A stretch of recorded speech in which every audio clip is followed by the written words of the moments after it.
সংগ্রাম চলিছে বিজেপি সরকার হায় হায় ইনকলাব জিন্দাবাদ ইনকলাব জিন্দাবাদ শিক্ষামন্ত্রী হায় হায় শিক্ষামন্ত্রী হায় হায় ছাত্ৰ সন্থাৰ আহ্বান মৰ্মে আজি সমগ্ৰ অসমতে আঞ্চলিক ছাত্ৰ সন্থাসমূহে চাইকেল ৰেলীৰ জৰিয়তে প্ৰতিবাদ সাব্যস্ত কৰিছে। আমি দেৰগাঁও আঞ্চলিক ছাত্ৰ সন্থা দেৰগাঁৱত আজি প্ৰতিবাদ সাব্যস্ত কৰিছো।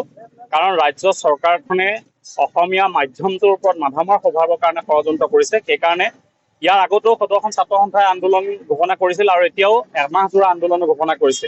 কাৰণ যিটো সময়ত ভাৰতবৰ্ষৰ প্ৰধানমন্ত্ৰী ভাৰতবৰ্ষৰ গৃহমন্ত্ৰীয়ে কয় যে ছাত্ৰ ছাত্ৰীসকলে মাতৃভাষা মাধ্যমত অভিযান্ত্ৰিক শিক্ষা আৰু চিকিৎসা বিজ্ঞান অধ্যয়ন কৰিব লাগে। তেনে ক্ষেত্ৰত অসম চৰকাৰে একে দলৰ চৰকাৰ অসমত চলি আছে। আকৌ এইখন চৰকাৰে ষষ্ঠ শ্ৰেণীৰ পৰা ছাত্ৰ ছাত্ৰীসকলক অংক আৰু বিজ্ঞান দুয়োটা বিষয় ইংৰাজী পঢ়াব বিচাৰে। গতিকে এনেধৰণৰ যি তেওঁলোকে ষড়যন্ত্ৰ কৰিছে, ৰাজ্য চৰকাৰখনে যি ষড়যন্ত্ৰ কৰিছে, ইতিমধ্যে ৰাজ্য চৰকাৰ যি কেবিনেট সিদ্ধান্ত ইতিমধ্যে দাহ কৰিছে আঞ্চলিক ছাত্ৰ সন্থাসমূহে। আজি চাইকেল ৰেলী হৈছে, ইয়াৰ পিছত গণ বিক্ষোভ হ'ব, প্ৰতিবাদ অব্যাহত থাকিব। যেতিয়ালৈকে ৰাজ্য চৰকাৰখনে তেওঁলোকৰ সিদ্ধান্ত বাতিল নকৰে তেতিয়ালৈকে সদৌখন ছাত্ৰ সন্থাৰ এই সংগ্ৰাম অব্যাহত থাকিব।